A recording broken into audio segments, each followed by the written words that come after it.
excited actually to get to meet you all and tell you more about what has been going on in open science, for example, in France and abroad. And I hope that we could do something maybe later in the future together. So as an introduction, I'd like to start with this slide. Here, on this picture, you have two young students. They got your age, right? And they hold in their hands two flasks. These two flasks contain not a new kind of liquid LED. No, this is not microelectronic. This is actually biologic. This is bioluminescence. And this is not natural bioluminescence. It's engineered, bioengineered bioluminescence. And it's not some kind of new technology produced by a mega startup. This was produced by those two students in a matter of a few months. This is what we call synthetic biology, the ability to reprogram life and to give it new functions.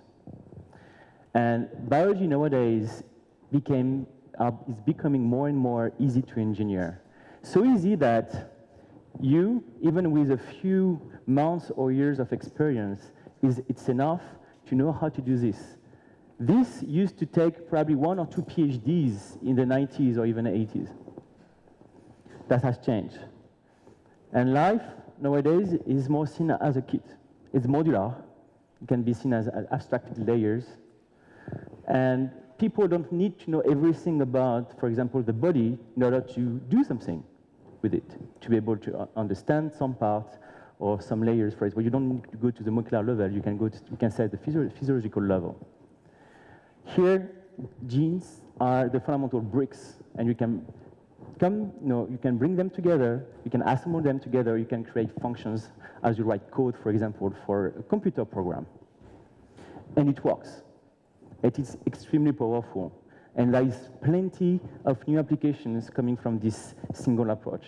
I'm going to give you a few examples, but I'm not only giving you technological examples. I'm going to give you also examples of how this is happening. It's happening not only in... Boris, what are you doing? No phone.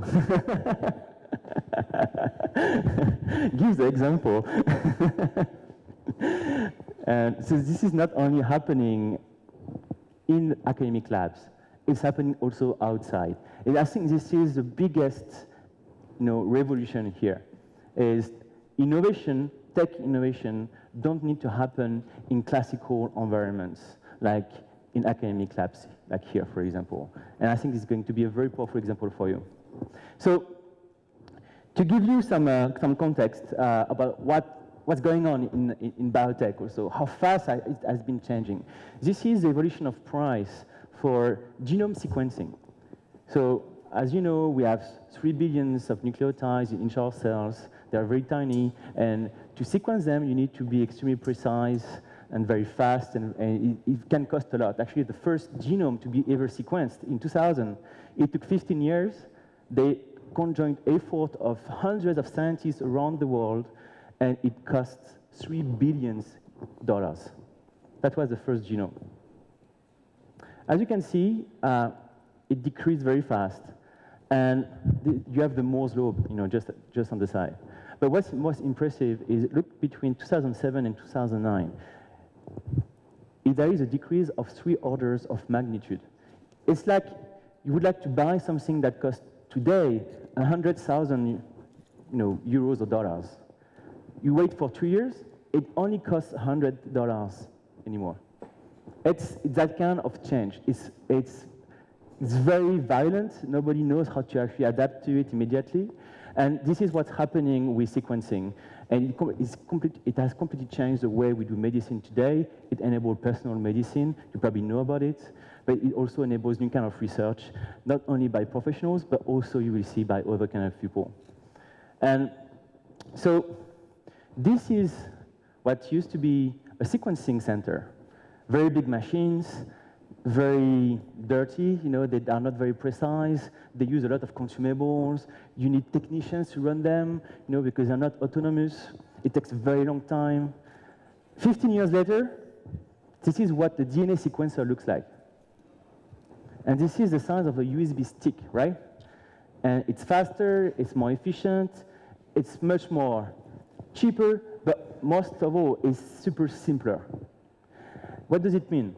It means that this is not only a technological revolution, it's also a sociological revolution, because it means you can put that kind of technology in much more hands, not only professionals. And here, just to give you also what is the state of the art, this is a publication a few months ago. It's a prototype of digital to biological converter machine. Basically, you enter anything you want in the machine in terms of biological programs you'd like to, the cell to do, and automatically do the whole synthesis of DNA, cloning, etc. It's quite impressive. It's done by synthetic genomics. So, as I told you, it's also a sociological revolution.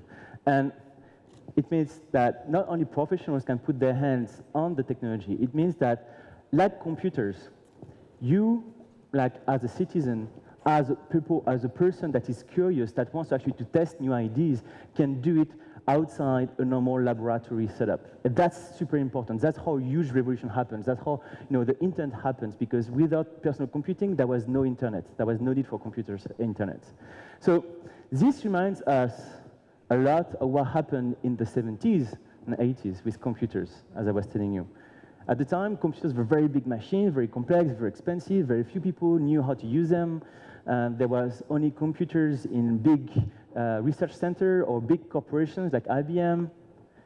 But at the same time, students like yourself in universities will learn the logic of computers. But that was not enough. At the same time, the price of all the components to make those computers would decrease a lot. Like for sequencing, for example, that decreased drastically. That enabled them, as students, to buy those parts and say, I want to build my own computers, and go where they could in their garage and build their own computer. But they didn't build computers with the model of the time in mind. They built it with what they wanted computers to look like and to be used for in the future.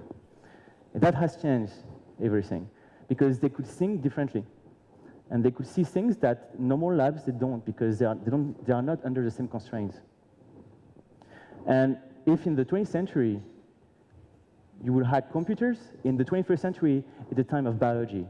And funny enough, it's also happening in garage. It's happening also in outside normal labs. Why? Because biology becomes much easier, much cheaper. So why not, right? It's exciting. So this is a whole global movement. This is called do-it-yourself biology. This is called biohacking or garage biology. And it goes with the fact that biology, as I told you, is becoming cheaper and simpler. Just to, biology is not only about doing biology in garage, right? So you have very, very complex and powerful stuff being done by big companies like here, for example, by Novartis. You probably heard of CAR T cells. It's nowadays the most expensive medicine in the world. It's almost $500,000 for the one-shot medication. And everything is based on synthetic biology. You basically try to cure a genetic disease by taking the cells that bears the genetic markers that is bad, and you modify it using synthetic biology.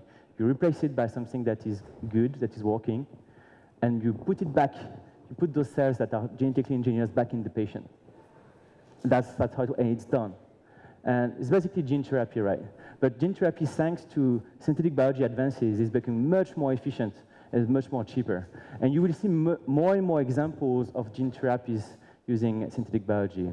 Recently, a young boy was completely cured from a deadly disease where his skin would break apart, for example. So it's going to dramatically change the way actually we see our bodies. Like we are becoming actually hackable.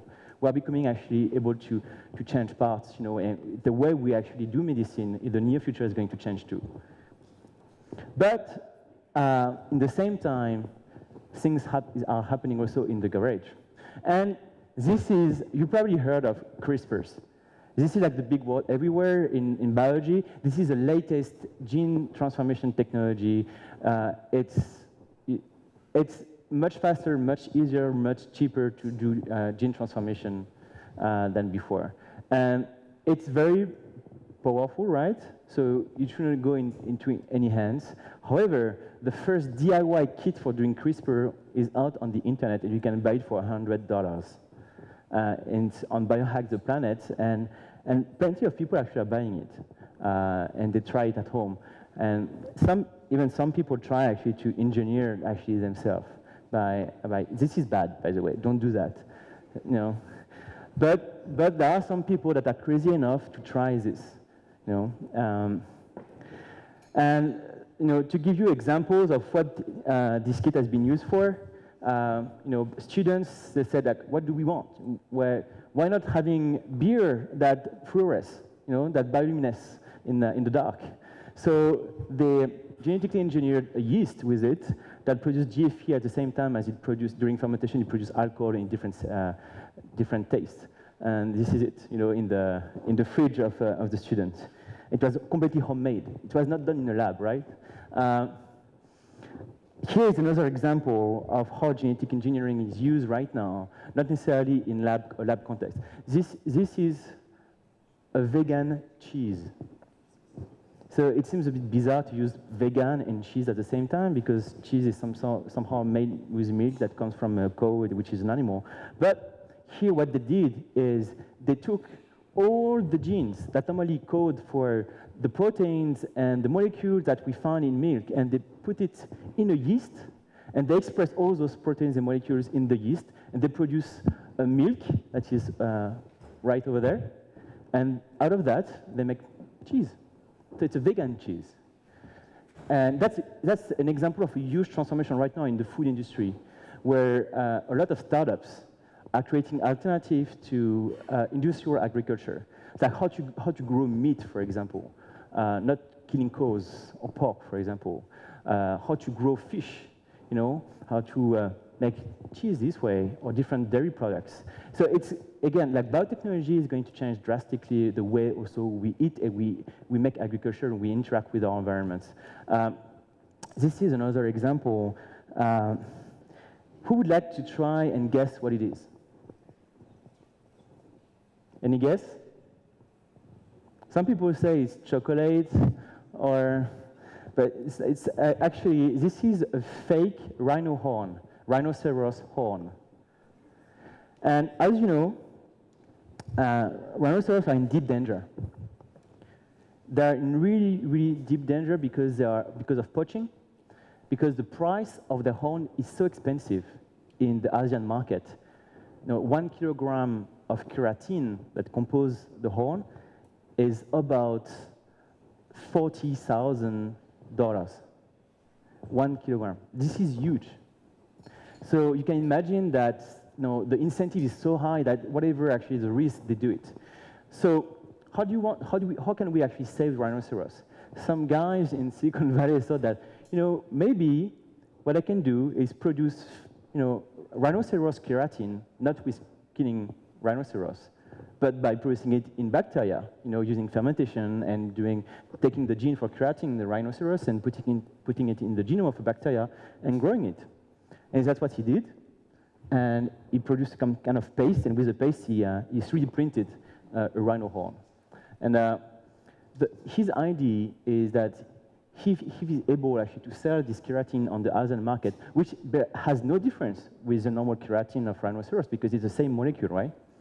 He can sell it much, much, much, much cheaper, still making a profit. So he can destroy the market of rhinoceros keratin in Asia, and then at the end, there would be no incentive to kill normal rhinoceros. That's kind of smart, I think. Here's another example. You can grow your own clothes. Here, you have bacteria that is able to produce what's the name of it? Cellulose. Cellulose, you find it, you know, in many plants, trees, fibers, and so it's like one of the main elements for doing fabrics, for making fabrics. But you can produce it also with bacteria, and very easily you can actually take some tea, you put some sugar in a bowl, you put the bacteria inside, you wait a few days, and it produces this thick layer of cellulose that you dry and you can cook and you can cut, etc. And if you have a designer, if you're good at cutting things and making clothes with it, you can make stuff like that. So you can grow your own clothes, you can make objects with it. Here is something much more advanced. This is not done by a DIY biologist at home, growing textile. This is actually done by a very serious company called the North Face, you probably know. This is made with spider silk. Spider silk is the strongest biomaterials on Earth. It's stronger than Kevlar. If you have one single layer of spider silk, like very, very thin layer, it can block a bullet shot at it. It's that strong. So how come we didn't have spider silk before if it is that strong? Have you ever heard of spider farms? We don't have farms with spiders, right? Because spiders hate each other, and they will eat each other if they are too close. And you don't want actually to milk the spiders, right, for the silk. So the idea was they would take the genes from the spider that are coding for the silk, and they would put it in microorganisms. And then they will produce it in big bioreactors and produce large amount of it and make thread with it and then make clothes. And at the end, you have this, which is basically the strongest jackets in the world. And it's going to come in production. So there are big companies like the North Face, also Reebok and others that are right now working with spider silk. This is another example I like. This is made of mushroom. This is a very specific kind of mushroom. It's very hard. It's the kind you find in the forest and trees. It's very dense. And some people found a way how to constrain its growth. How to take it and make it into specific shapes. And this is right now made by the company called Ecovative. And Ecovative is producing this mushroom-based biomaterial to replace all the plastic-based protection you find, like polystyrene, and that are everywhere and are so polluting, so hard actually to degrade. This is very resistant when it is in the air, but if you put it in the soil, where you have microbial activity, it can be degraded in less than 2 weeks. So it's actually very, very, very powerful. And they have a partnership with IKEA. So now IKEA is going to use this instead of using polystyrene. So that's kind of cool. Then I'd like to talk about another example. This PD is a company I co-founded a few years ago. And it does again something with biology to replace petrochemistry. And what it does is, all the clothes we have nowadays are all in different colors. But those colors on your clothes, they are all petrochemical dyes. And they are all produced in ways that you don't want to know about because it's very dirty. It's very bad for the environment. So the idea is that how can we produce dyes for your clothes that is not from petrochemistry? So it could come from vegetables, for example, or for plants. But that would be actually unsustainable because plants are not able, we're not able to grow enough plants actually to produce that much dye. To give you a sense, so this is indigo. Indigo are used to dye all the jeans. I don't know how many of you have jeans here, but this is a single dye that is used for jeans. And it's used actually to be produced by a plant here, the indigo tin. And mostly produced in the 19th century from this way. In the beginning of the 20th century, they found a way to do it with petrochemistry.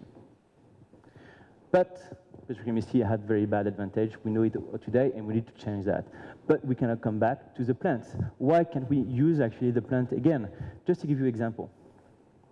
So if we take all the genes, on the planet, if we were the total amount of indigo used in the world per year is 80,000 tons. So it's very big. If we were to produce that much using indigotin, the plant, we would need a surface of a monoculture that is larger than Germany. Imagine Germany completely covered with indigotin, you know, only for you to have blue jeans, all right? It's not very nice. It's too bad for Germany.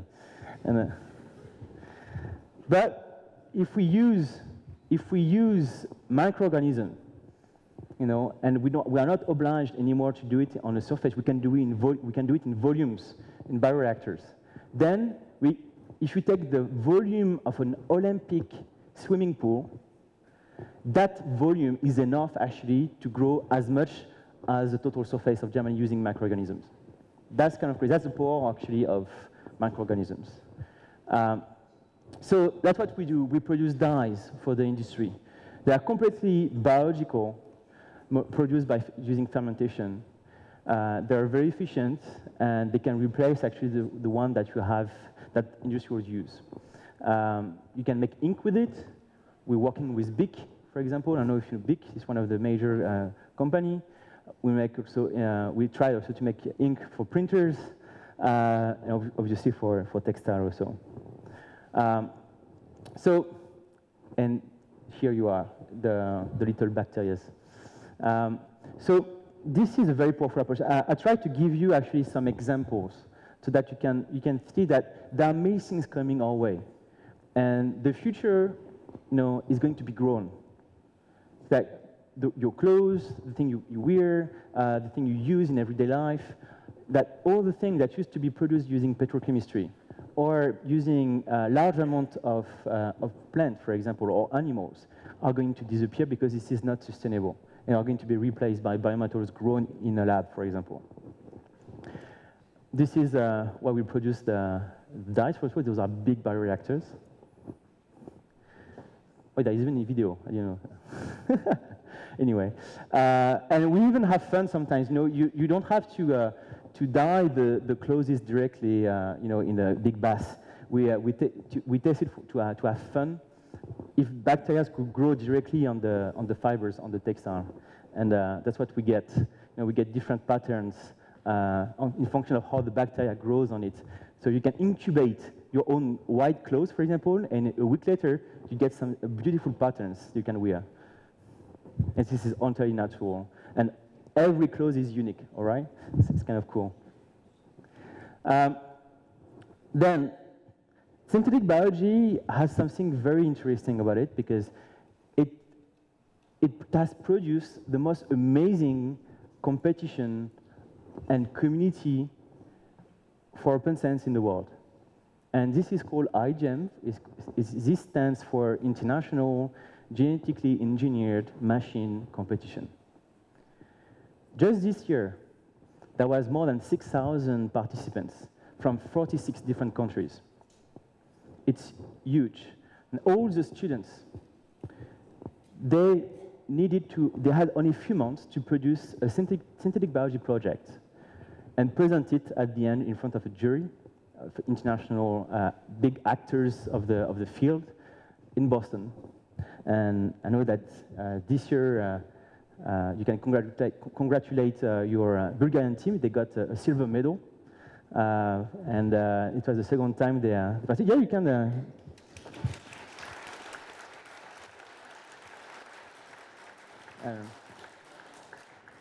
And I hope they would do even better next year. You know, and you have to help them for doing this. It's one of the most amazing events right now in the world for science and technology. It enables students to work on their own project in a very interdisciplinary setting. So you're not working only with biologists or with medical doctors. No, you need data scientists, you need engineers, sometimes you need pharmacists, you need designers, you know, you need philosophers sometimes, sociologists. You know, it's very complete. It's a complete approach. It's a whole approach of biology and the kind of application we can do with it. It's very powerful and it's very empowering the students participating. That's why it's growing so much. And so iGEM has produced some of the most amazing synthetic biology projects we have today. You remember the little bioluminescent flask I showed you at the beginning? That was an iGEM project. And they've done many other things. You have even high school participating nowadays to this competition. And I assure you, they do actually things that I would normally only believe possible for academic professional labs. So this is really amazing. I encourage you very much, if you can, to participate, really. I participated myself 3 times. In 2007, where I had the chance to co-found the first French team, and 2008 and 2012. And it completely changed my life. It gave me actually a way to see science and research completely differently. I'm going to show you actually how it had changed my life. It showed us basically that we could be pioneers. We don't need actually to be big names. We don't need to be necessarily the best in the class. We just need actually to think big and think that we can do it, and we can do it not alone but with a big team. It's just a question of how do you create a good momentum and you feel confident about you doing something good. And IGEM is only about this. It brings you to a position of leadership. And it's really good. And that kind of thing is unfortunately too rare in normal academic setting. It takes a long time actually to raise to a position where you can think about individually and autonomously about what you can do with yourself. Not with IGEM. And so I wanted actually to see if we could change somehow this academic setting. And just to give you a bit of context, this is the evolution in the US. This is US data.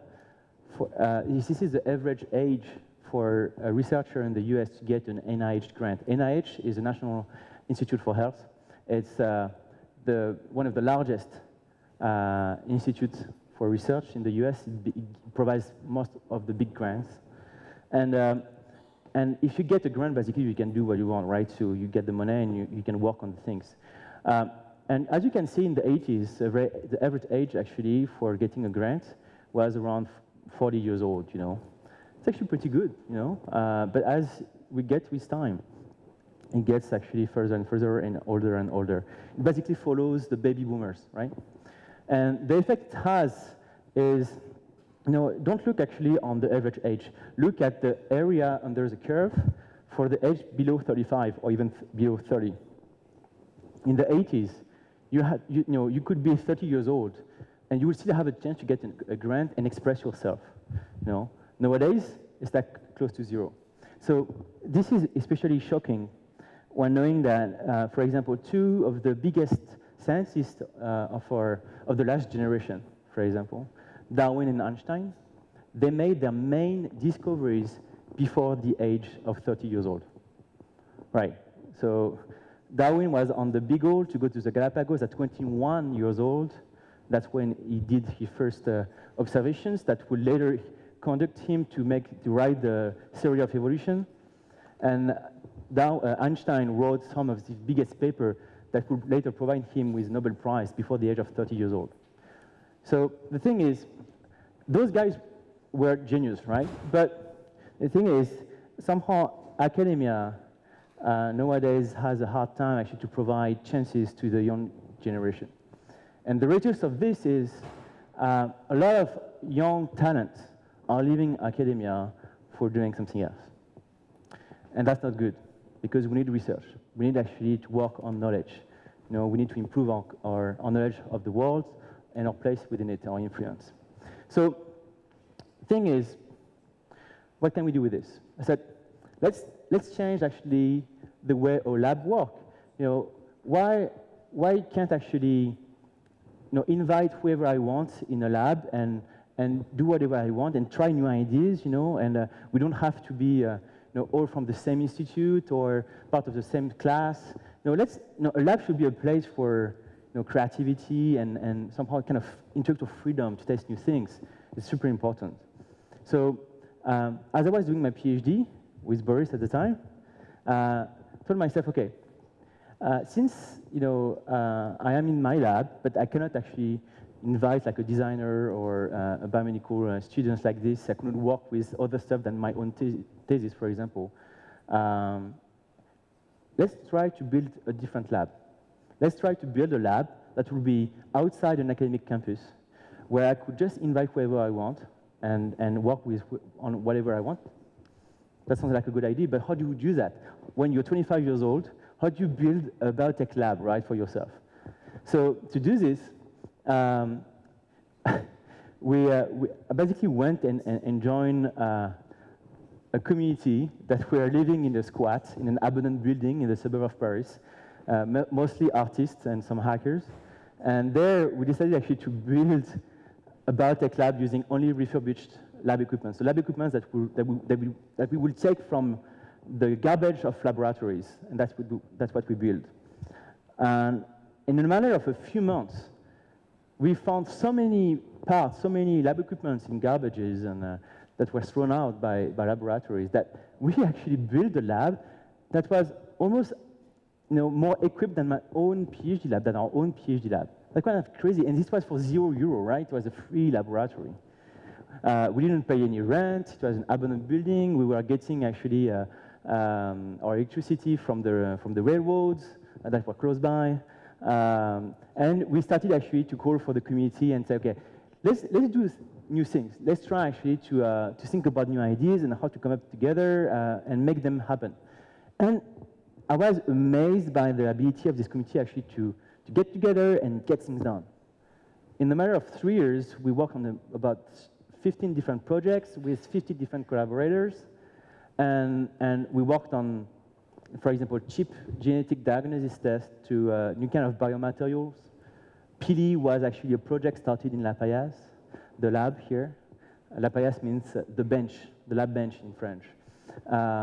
And we worked also on biodegradable electronics or the clothes that you can grow that you saw with cellulose.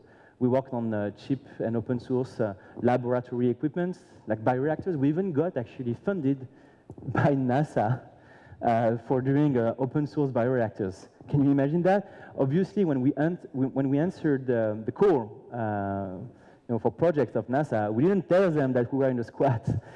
that would have been bad. But the thing, with the community, we proposed something that was good enough for them. And it showed us that it's not actually where you are that matters. It's actually what you want to do together. That's the most important. Like what you do with your community, what you want actually to do together. And you can do actually much more than what you think. It's not only a question of resources. And after 3 years there, I finished my PhD, and this is us actually. In the little garden, you can see the railways, and this is the iGEM team of 2012. We have a member, William, here also. And after 3 years, at the end of my PhD, I said, okay, what do we do with this? It's nice, we have a nice little lab, but there is no business model. There is no obvious future. What can we do with this? It's interesting, it proved actually that we can do science and innovation in different ways. But what can we do with it? And somehow we realized that we actually became a very productive and creative place. So what about trying to build a business model around it, grow it, and create like what would be a normal research institution? So after my PhD, I focused full time on this project. So, okay, let's try it. And amazingly enough, with the support of the mayor of Paris, we were there in the red point. This is Paris, and we're in the suburb. And 3 years ago, bam, we actually moved right in the center of Paris from this place to this place, from 50 square meters to 800 square meters. It's huge. We made huge renovations. There were normal labs. We can welcome 50 people. And this is not an academic lab, right? This is a non-profit organization. It's completely independent. And it's like an alternative to academic labs. If you are a student, if you're a researcher, if you're an entrepreneur, if you're an artist or designer, that you want to work on something new or interesting and you cannot find your place in a normal lab or in normal incubators, you can come to La Paillasse and you can use all the resources we have for free. Not bad. So La Paillasse was an amazing platform to test new concept for research, what we can do actually when we come together as a community. I became fascinated by this idea that communities were probably the strongest thing right now, to overcome very complex problems. it's so difficult to come up with projects, with a team that works, to get things done, to get the resources. Everything takes time. You have to follow like specific paths according to the institutions. But now, actually, we don't have to do that anymore. It's like we all come together, we think about it, and we just try it. And it feels so liberating. So many projects were started this way. So one thing I really wanted actually to try out is like, can we go even further? Can we go, can we create research programs where we don't have to be in a physical place? Can we be, can we invite whoever wants to participate, wherever that person is in the world? And that's the program Epidemium. Epidemium is a research program that was designed and co-created with Roche. Roche is one of the main pharma industry actor. It's actually the leader in the world for cancer research. And together, we designed a program where we decided, let's try to better understand cancer using big data. So to do this, you need as much knowledge in medicine than knowledge in data science. And most of the people actually don't own, both knowledge at the same time. So it means that you need to work in very interdisciplinary, in a high interdisciplinary setup. But most laboratories don't do that. It's very hard, actually. They are not prepared for this. So we said, okay, let's try to build, let's make a call, for contribution, and let's create a community around this, where everybody will work, for free, voluntarily, but in exchange, we will provide them with amazing resources that only researchers will normally have. You can be a professional, like a data scientist working in a bank. You can be a medical doctor, not working, in the city center, but you're not exposed to research anymore. But you have some knowledge, you want to contribute, you want to learn, So, it's not because you're not a professional researcher with an official position in the lab that you cannot actually contribute to the, the improvement of knowledge, and potentially creating interesting innovation. So Epidemium is all about that. It's open, it's all based on open data, on open source. It's completely collaborative, transdisciplinary, independent. All results produced by the community are non-exclusive for the partners. So Roche didn't get any exclusivity out of that. It's like working on, on Wikipedia. It's, you bring it to the world and it belongs to anybody after that. And we created the first open data platform for cancer in France. It didn't exist before. So, data for regarding cancer, you have many repositories everywhere. They are dispersed, but they are not, centralized. We did that. We did that with the community. We created the first, we centralized more than 20,000 data sets in one simple place. That's huge. Roche even played the game quite well, and they freed part of the clinical data. This is historical. A big pharma company giving actually some research data for free, openly to the world. It even created a jurisprudence actually in France for this. We provide tools like softwares, servers for doing analysis, big data, obviously network and ecosystem and events. We have two sets of mentors. We have scientific mentors. We also have an independent ethical committee. And it just works. We even have a Fields Medal in our scientific committee. Fields Medal is the equivalent of Nobel Prize for mathematics. And there you could actually be a normal student and go and ask actually him, questions about how to do this or that. It's like, being in a research institute. You go and, you cross the corridor and you can ask a question to a big professor. That's what makes institutions powerful, is a immediate network of people. Here we could reproduce this in a distributed manner. And so at the end, the idea is to empower the communities, empower professionals, to bring new ideas and to help people that have ideas to go further. And we created huge consortiums with some of the biggest academic actor or industrial actor for that, and it just works. We even work with patient associations, etc. And at the end, the program lasted for 6 months, and during the 6 months we mobilized more than 300 persons. So just in the region of Paris. Just in Paris, more than 300 persons during 6 months. That's huge. Like, imagine you have a lab of 300 persons, right? And they work all there with high motivation, for free, just for the happiness of producing knowledge and advancing science and on cancer. And what's interesting is only a third of those 332 exactly participants were students like you. The rest were all professionals. People having a job. You could say they're busy, they don't have time, or they're not interested anymore. At the contrary, they were the most motivated. Like, yes, we want to learn. We want to provide. We have experience. We have skills. And one of the best projects of Epidemium was done by data scientists working in Société Générale, which is the largest French bank. So those are people that are very well paid, but they work on very boring projects like making financial products. So they are unaffordable for the academic system. They're too expensive. Here, however, it's a way to bring them back, to bring their skills actually to the system, and it works. And they do everything actually in a great manner. Another amazing project is one single project gathered more than 200 people. And that project, all the participants went and looked for open data sets regarding cancer in the world, not only in France anymore. And they made one of the largest data sets regarding cancer epidemiology in the world, and it was all crowdsourced. This is something you can only do with community, because a normal lab don't have enough human resources to do this. And it's kind of boring, if you do it only with 1 or 2 people. So that was at the end more than 3,600 contributions on the Open Lab Notebook. That was quite impressive. So at the end, if you look at all this, what do we stand? What do we go from there?